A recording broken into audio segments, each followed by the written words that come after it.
Hey, everybody. We uh we celebrated Maundy Thursday last night, the Last Supper, the day of the mandate, whatever we want to call it. And we heard that after Jesus's fate is sealed, after he chooses to seal his fate, he gives that final mandate, love. Love one another. All of his lessons and his teachings, every parable, every word of Jesus comes down to that. And the whole world is still trying to figure that out. And today is Good Friday.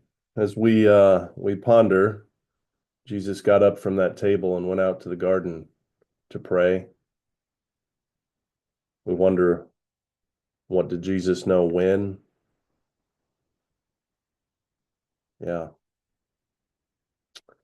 On Good Friday, it's a tradition to read the Passion story from the Gospel of John.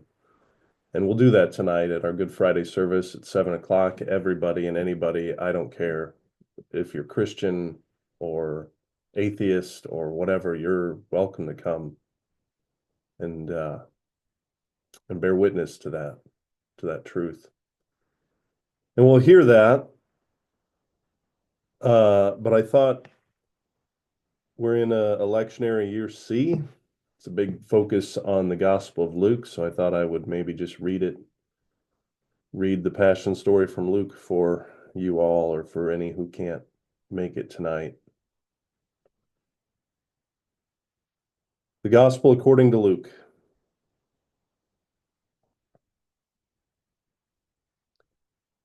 Jesus went out as usual to the Mount of Olives, and his disciples followed him. On reaching the place, he said to them, "Pray that you do not fall into temptation." He withdrew about a stone's throw beyond them, knelt down and prayed, "Father, if you are willing, take this cup from me. Yet not my will, but yours be done." An angel from heaven appeared to him and strengthened him. And being in anguish, he prayed more earnestly, and his sweat was like drops of blood falling to the ground. When he rose from prayer and went back to the disciples, he found them asleep, exhausted from sorrow. "Why are you sleeping?" he asked them. "Get up and pray so that you will not fall into temptation." While he was still speaking, a crowd came up, and the man who was called Judas, one of the 12, was leading them. He approached Jesus to kiss him, but Jesus asked him, "Judas, are you betraying the Son of Man with a kiss?" When Jesus' followers saw what was going to happen, they said, "Lord, should we strike with our swords?" And one of them struck the servant of the high priest, cutting off his right ear. But Jesus answered, "No more of this." And he touched the man's ear and healed him. Then Jesus said to the chief priests, the officers of the temple guard, and the elders who had come for him, "Am I leading a rebellion that you have come with swords and clubs? Every day I was with you in the temple courts, and you didn't lay a hand on me. But this is your hour when darkness reigns." Then seizing him, they led him away and took him into the house of the high priest. Peter followed at a distance. And when some there had kindled a fire in the middle of the courtyard and had sat down together, Peter sat down with them. The servant girl saw him seated there in the firelight. She looked closely at him and said, "This man was with him." But he denied it. "Woman, I don't know him," he said. A little later, someone else saw him and said, "You also are one of them." "Man, I am not," Peter replied. About an hour later, another asserted, "Certainly this fellow was with him, for he is a Galilean." Peter replied, "Man, I don't know what you're talking about."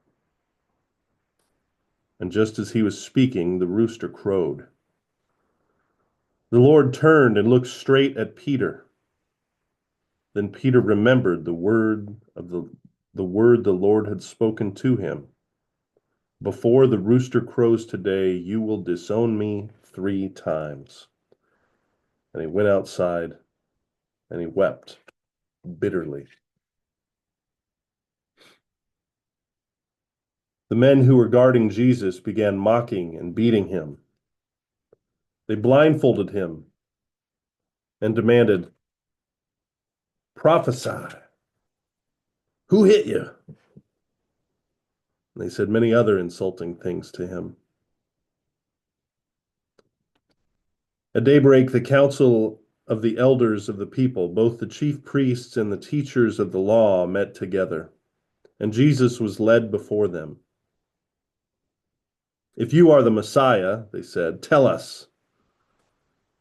Jesus answered, "If I tell you, you will not believe me. And if I asked you, you would not answer. But from now on, the Son of Man will be seated at the right hand of the mighty God." They all asked, "Are you then the Son of God?" He replied, "You say that I am." Then they said, "Why do we need any more testimony? We have heard it from his own lips." Then the whole assembly rose and led him off to Pilate. And they began to accuse him, saying, "We found this man subverting our nation. He opposes payment of taxes to Caesar and claims to be Messiah, a king." So Pilate asked Jesus, "Are you the king of the Jews?" "You have said so," Jesus replied. Then Pilate announced to the chief priests and the crowd, "I find no basis for a charge against this man." But they insisted, "He stirs up the people all over Judea by his teaching. He started in Galilee and has come all the way here." On hearing this, Pilate asked if the man was a Galilean. When he learned that Jesus was under Herod's jurisdiction, he sent him to Herod, who was also in Jerusalem at the time. When Herod saw Jesus, he was greatly pleased because for a long time he had been wanting to see him. From what he had heard about him, he hoped to see him perform a sign of some sort. He plied him with many questions, but Jesus gave him no answer. The chief priests and the teachers of the law were standing there, vehemently accusing him. Then Herod and his soldiers ridiculed and mocked him. Dressing him in an elegant robe, they sent him back to Pilate. That day Herod and Pilate became friends. Before this, they had been enemies. Pilate called together the chief priests, the rulers, and the people, and said to them, "You brought me this man as one who was inciting the people to rebellion. I have examined him in your presence and have found no basis for your charges against him. Neither has Herod, for he sent him back to us, as you can see. He has done nothing to deserve death. Therefore I will punish him and then release him." But the whole crowd shouted, "Away with this man! Release Barabbas to us!"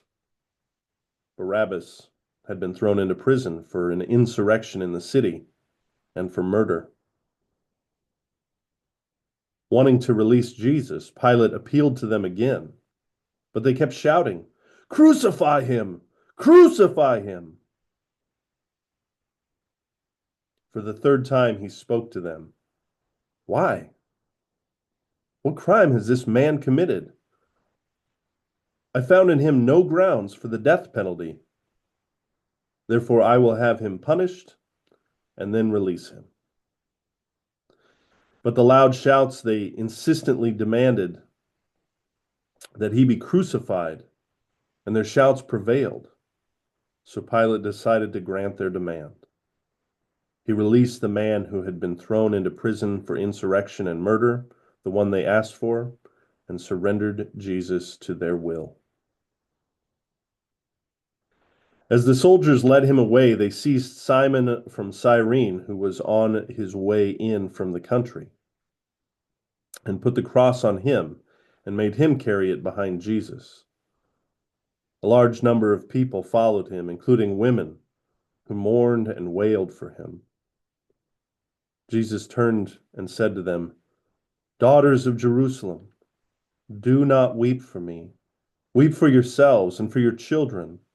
For the time will come when you will say, 'Blessed are the childless women, the wombs that have never bore and the breasts that have never nursed.'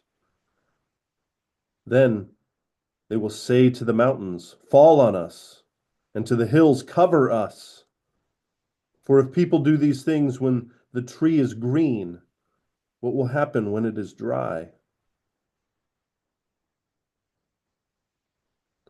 Two other men, both criminals, were led out with him to be executed. When they came to the place called the Skull, they crucified him there along with the criminals, one on his right and the other on his left.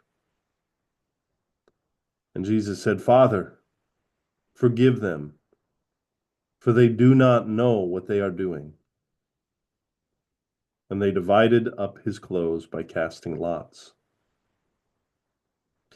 The people stood watching, and the rulers even sneered at him. They said, "He saved others, let him save himself if he is God's Messiah, the chosen one." The soldiers also came up and mocked him. They offered him wine vinegar and said, "If you're the king of the Jews, save yourself." There was a notice. There was a written notice above him which read, "This is the King of the Jews." One of the criminals who hung there hurled insults at him. "Aren't you the Messiah? Save yourself and us." But the other criminal rebuked him. "Don't you fear God?" he said, "since you are under the same sentence?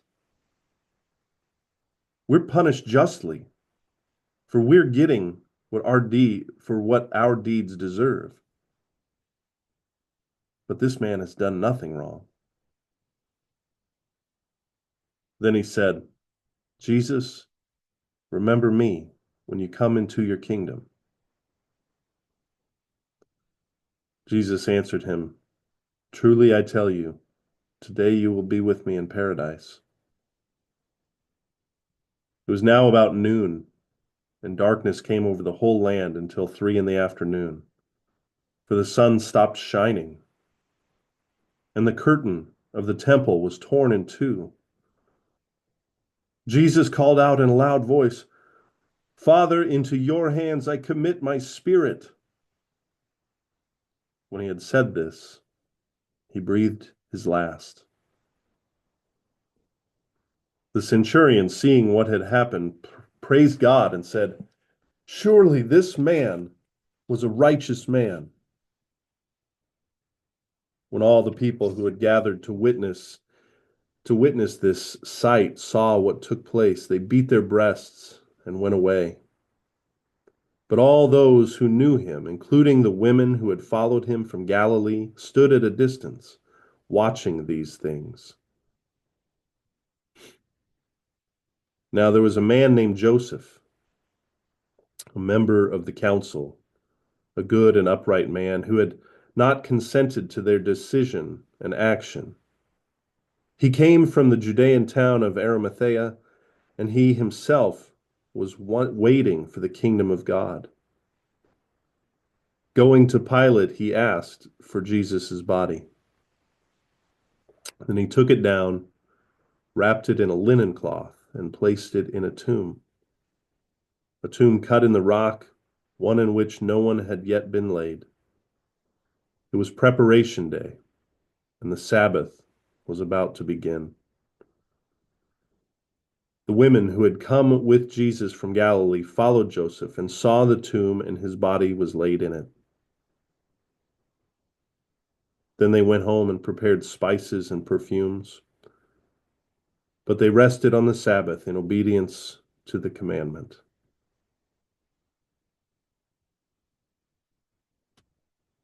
The gospel, the good news, according to Luke.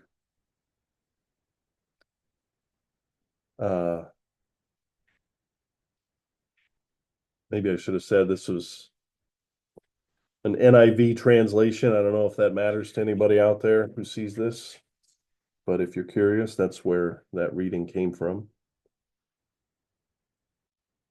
It's fascinating. Luke's gospel is the only one where those two thieves on the crosses next to Jesus get speaking parts.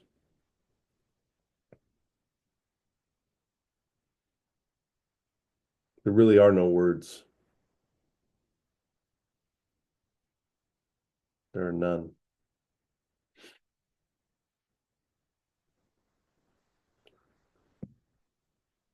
If you'd like to come, 7 o'clock tonight, please. No one should be alone today. God's peace to you.